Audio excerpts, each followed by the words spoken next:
하나님의 사랑이 나타난 성탄의 절기를 앞두고 있습니다.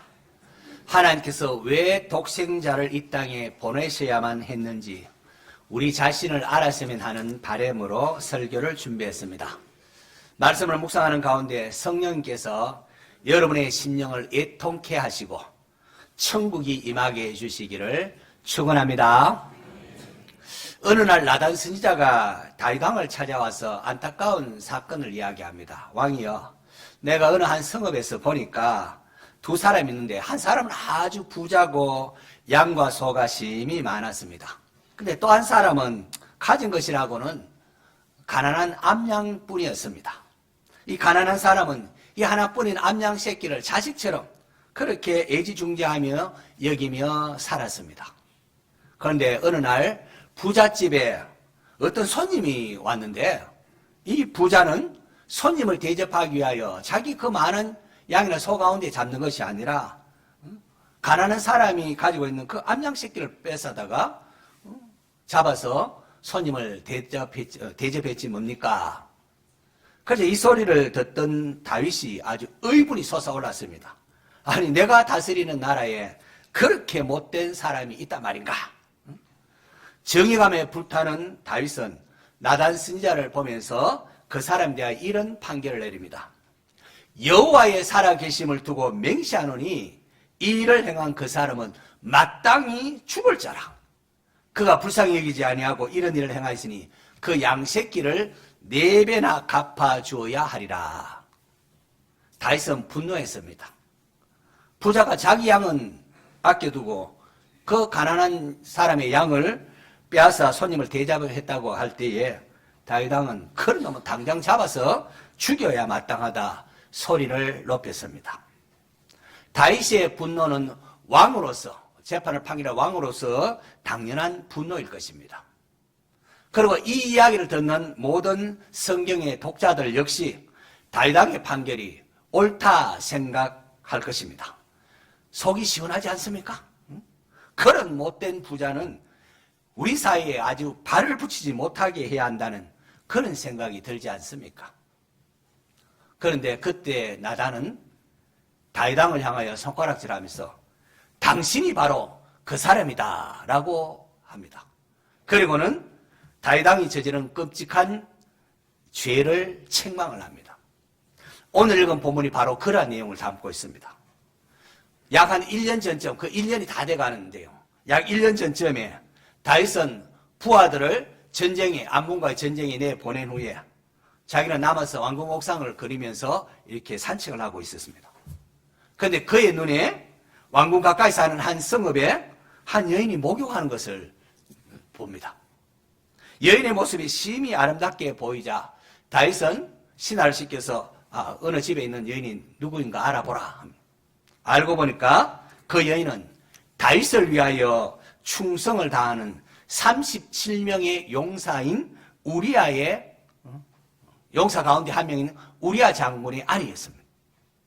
다윗은 부하 장수의 아내라는 사실을 알고도 그 정욕을 이기지 못하고 왕의 권력을 이용하여 그녀를 궁궐로 오게 하고는 그녀를 범합니다. 그런데 이 일로 인하여 덜컥 우리아의 아내가 임신을 하고 맙니다. 임신했다고 그렇게 말합니다. 온 이스라엘 백성이 존경하고 우러러보던 다윗 왕입니다. 그런데 이 사실이 사람들에게 알려지면은 누가 다윗을 왕으로 인정하고 따르겠습니까?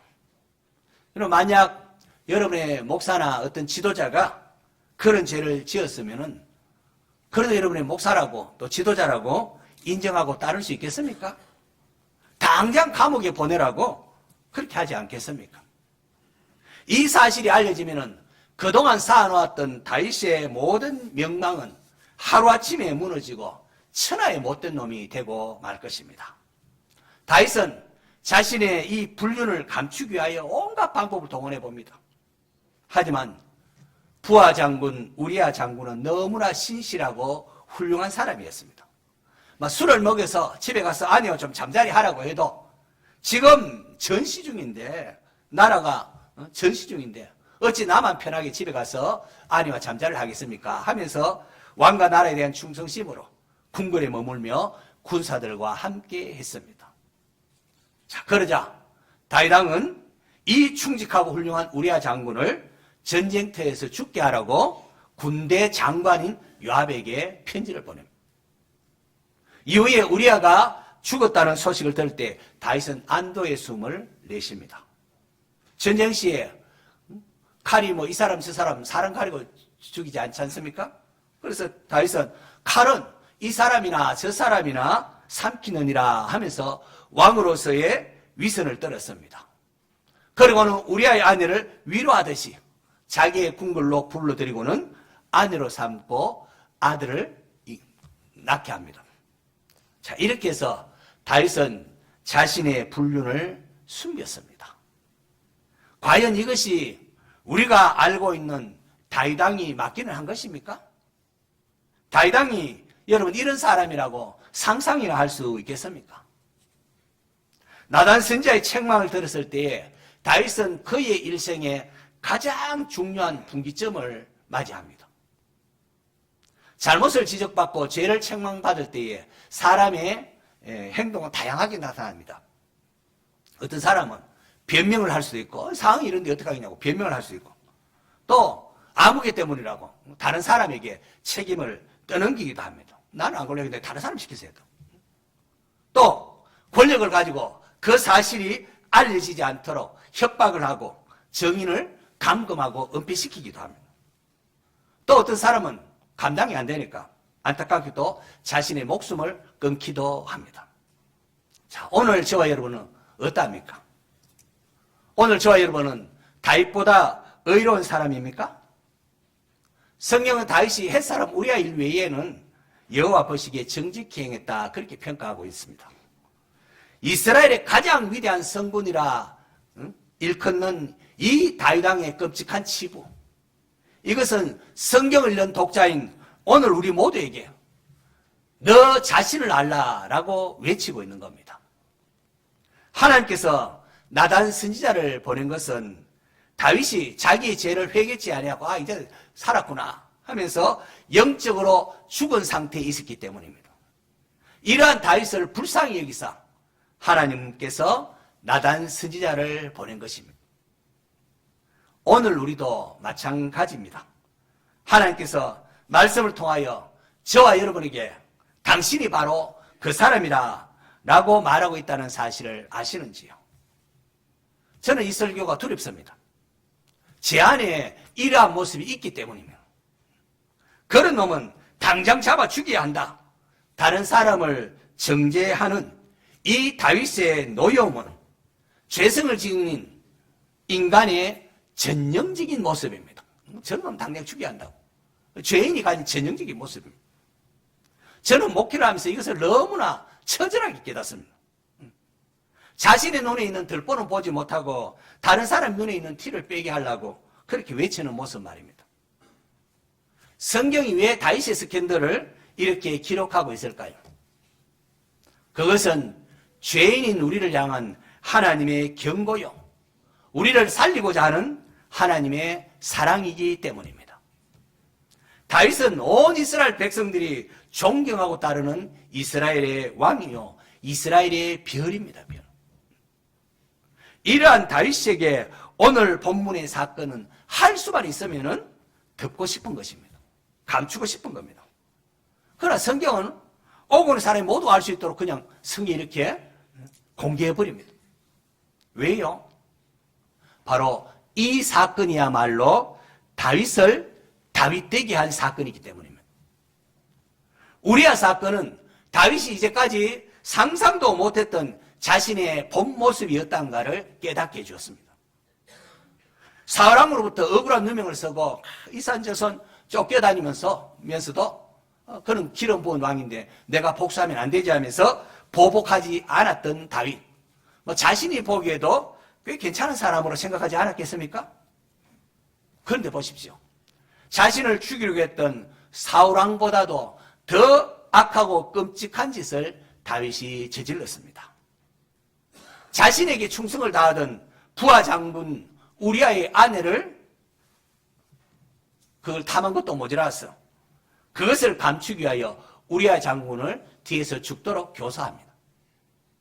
그 와중에 우리와 함께 최전선에 따라갔던 많은 군사들도 죽지 않았겠습니까? 양의 탈을 쓴 늑대와 같이 다윗은 왕으로서 온갖 위험을 부리면서 칼은 이 사람이나 저 사람이나 가리지 않고 삼키느니라 하면서 우리아의 죽음을 정당화했습니다. 만약에 성경에 오늘 본문이 기록되지 않았더라면 우리는 다윗을 위대한 영웅으로만, 우리가 본받아야 하면 영웅으로만 그렇게 생각했을 겁니다. 하지만 하나님께서는 오늘 본문 사건을 통하여 인간이 어떠한 존재인가를 돌아보게 하십니다. 나단의 책망 앞에, 나단의 책망을 받고 다윗이 지은 시 가운데 시편 51편이 있습니다. 거기 보면 다윗은 내가 죄악 중에서 출생하였으며 어머니가 죄 중에서 나를 잉태하였나이다 라고 합니다. 우리 생각에는 다윗이 선한 사람인데 그때 한순간 그냥 깜빡 실수한 것이다 그렇게 생각하는데 다윗이 깨달은 것은 그게 아닙니다. 다윗은 내가 한순간 그때 깜빡 실수했다 하는 것이 아니라 자신이 태어나기 전부터 어머니 뱃속에서부터 이미 그런 죄성을 가진 그런 존재라는 겁니다. 이 사실을 깨닫고 다윗은 침상을 적시며 하나님께 울며 회개를 합니다. 더 이상 자신은 자기의 의가 아니라 하나님 나를 불쌍히 여기소서, 죄인을 불쌍히 여기시는 하나님의 의를 붙잡을 수밖에 없었습니다. 그리고 바로 이것이 다윗을 다윗되게 한 겁니다. 이후에 시편 141편에 보면은 다윗이 이런 고백을 합니다. 의인이 나를 칠지라도 은혜로 여기며 책망할지라도 머리에 기름같이 여기서 내 머리가 이를 거절하지 아니할지라. 누가 나에게 조금이라도 안 좋은 말 하면 누가 그러냐고 그러지 않습니까? 다윗은 의인이 나를 칠지라도 은혜로 여기고 책망할지라도 머리에 기름같이 여기서 내 머리가 이를 거절하지 아니할지라. 예, 맞습니다 하고 그러다. 하나님께서 나단 선지자를 다윗에게 보낸 것은 다윗에게 은혜였습니다. 기회였습니다. 더 이상 영적 어둠에 그렇게 있지 말고 회복의 길, 치유의 길로 나오라는 하나님의 음성이었습니다. 회개할 기회가 주어지는 것은 하나님의 은혜입니다. 그러므로 다른 사람을 탓하거나 변명하려고 하지 마십시오. 사람에게 숨겼다고 될 일이 아닙니다. 자살은 더더구나 안 됩니다. 안 됩니다. 그것은 생명을 주신 하나님 앞에 죄의 죄를 다하는 겁니다. 자살이 미화되어서는 안 됩니다. 나단 선지자의 책망 앞에 다윗 왕은 더 이상 자신의 죄를 숨기지 아니하고 내가 여호와께 죄를 범하였노라 라고 자백했습니다. 다윗이 자신의 죄를 인정하고 자복했을 때에 하나님께서는 다윗의 회개를 받아주셨습니다. 그러나 밧세바가 낳은 아이를 죽게 하심을 통하여 다윗에게 죄의 결과가 어떠한 것인가를 맛보게 하셨습니다. 이것은 다윗뿐만이 아니라 오고 오는 후대들에게 죄의 결과, 죄의 참상을 깨닫고 두려워하도록 하기 위함입니다. 이후에 회개한 다윗에게 하나님은 위로하시고 복을 베푸십니다. 하나님께서 밧세바를 통하여 다시 다윗의 아들을 낳게 하는데 그가 바로 지혜의 왕 솔로몬입니다. 마태복음 1장 예수님의 족보를 보십시오. 다윗은 우리아의 아내에게서 솔로몬을 낳고 라고 했습니다. 회개하는 자에게 베푸시는 하나님의 은혜는 놀랍습니다. 만왕의 왕이신, 우리를 구원하실 만왕의 왕이신 예수님의 족보는 다윗은 우리아의 아내에게서 솔로몬을 낳고 이렇게 해서 연결이 되어 있습니다. 하나님께서 밧세바를 통하여 다시 아들을 낳게 하셨는데 솔로몬, 하나님께서는 나단 선지자를 통하여 그의 이름을 친히 여디디아라 부르게 하라고 합니다. 여디디아 뜻이 하나님께 사랑을 입은 자라는 뜻입니다. 성도 여러분, 오늘 본문에 나오는 이 다윗의 모습 속에 나의 뿌리 깊은 죄성을 볼 수 있어야 합니다. 하나님께서 달리 다윗의 범죄 사건을 성경에 기록하도록 한 것이 아닙니다. 그토록 뭐 신앙이 좋다든 믿음이 좋다든 하나님 사랑한다든 이 믿음의 사람 다윗도 넘어졌습니다. 그는 자기를 위하여 충성을 다하는 부하 장수의 아내를 욕보이고 그것도 모자라서 뒤에서 살인하도록 교사하는 그런 끔찍한 짓을 저질렀습니다. 여러분, 이러한 다윗을 어떻게 성군이라 할 수 있겠습니까? 진작 탄핵되어 왕좌에서 내려와야 마땅할 것입니다. 다윗은 요압과 군대장과 요압과 공모해서 이 일을 숨겼다고 생각했지만은 하나님께서는 다윗이 행하는 일을 지켜보시고 악하였더라라고 성경에 평가하고 있습니다. 나단이 부자가 가난한 자의 그 새끼 양을 잡았다고 할 때 다윗은 정의감이 사로잡혀서 저런 나쁜 놈, 그런 놈은 마땅히 죽어야 해 라고 했습니다. 그러나 나단 선지자는 당신이 바로 그 사람이야. 당신이 우리아를 죽이고 그의 아내를 빼앗아 아내로 삼았다라고 지적을 했습니다. 오늘 저와 여러분은 어떻습니까? 지금 대한민국은 대통령 탄핵이라는 가슴 아픈 역사가 다시 또 이렇게 반복이 되고 있습니다. 갑작스럽게 밤중에 계엄을 선포한 대통령이 문제라 할 것입니다. 그렇습니다, 여러분. 자유와 인권이 존중되는 사회라 자부했던 대한민국에 대통령의 갑작스런 계엄 선포는 많은 국민을 놀라게 했고 분노하게 했습니다. 자, 그렇다면 과연 대통령을 탄핵한 국회는 정의로운가요? 국회의원 개개인의 그 잘못은 제쳐두고서라도 입법 독재로 예산안을 포함한 각종 영령에 대통령의 손발을 묶어두었던 국회 역시 죄 없다 할 수는 없을 것입니다. 이런 상황 속에서 교회마저도 대통령 탓이다, 여야 정치인의 문제다, 서로 손가락질 하는데 휩싸여 있으면은 하나님 보시기에 어떠하겠습니까? 예수님께서 제자들을 향하여 너희는 세상의 빛이라. 산 위에 있는 동네가 숨기지 못할 것이요 사람이 등대를 켜서 말 아래에 두지 아니하고 등경 위에 두나니 이러므로 집안 모든 사람에게 비춰내니라.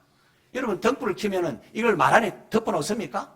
잘 보이도록 환하게 비치도록 등경 위에 올려놓지 않습니까?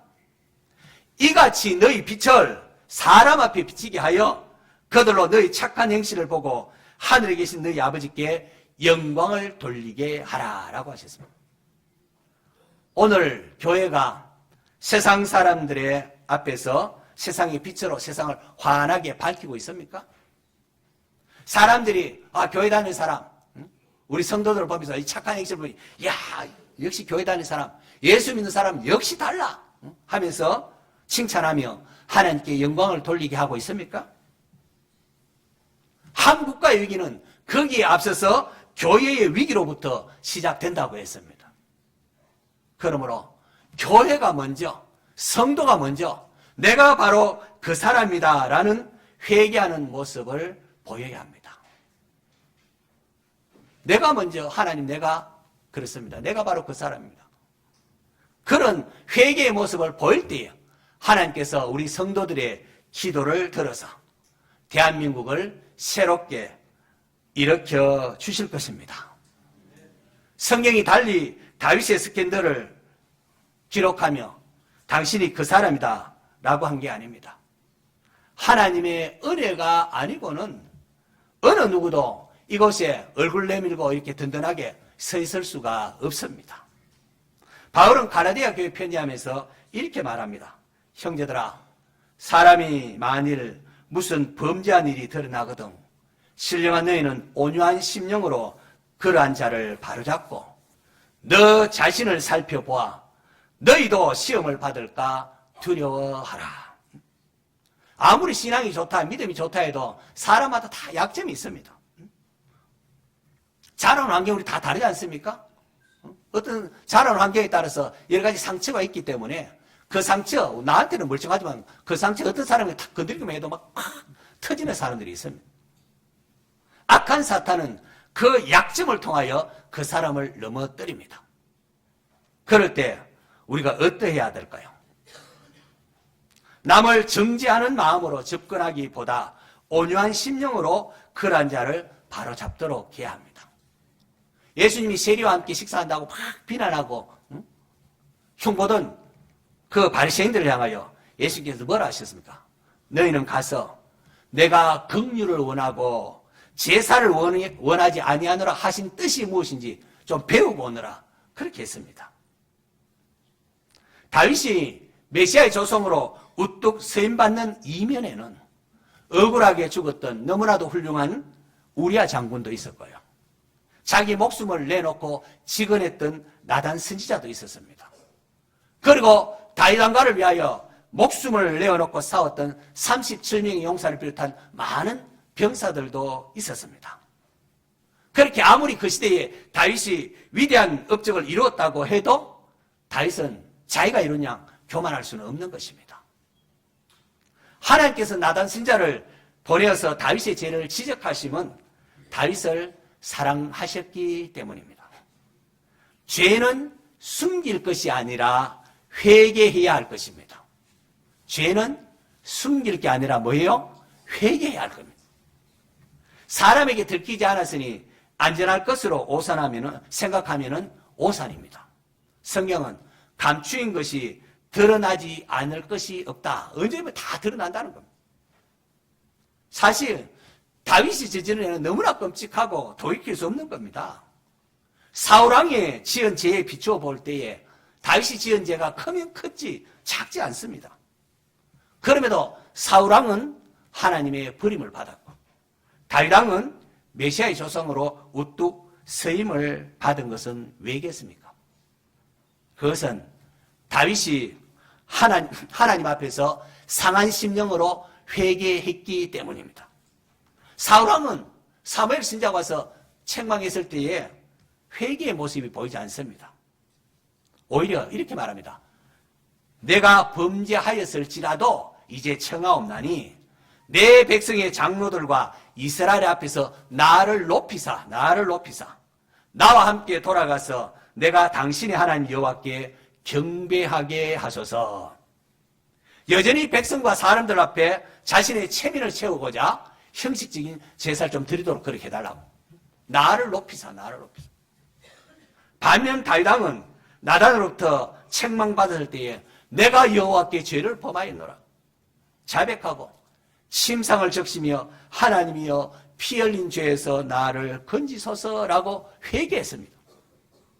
다윗은 하나님께서 원하시는 것이 형식적인 제사보다도 우선적으로 상한 마음이라는 것을 알았던 겁니다.